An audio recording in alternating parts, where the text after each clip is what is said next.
Hepinize merhaba arkadaşlar. Bu bugün nasıl yaptım diye sormayın. Abone olup like atmayı abone olup like atarsanız bu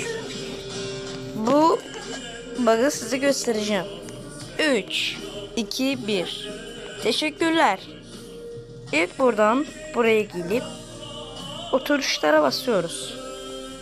Ve sonra buraya atladığımızda böyle bir bak oluşuyor. Görenler çok şaşırır. Kendinize iyi bakın, abone olmayı unutmayın. Bye bye.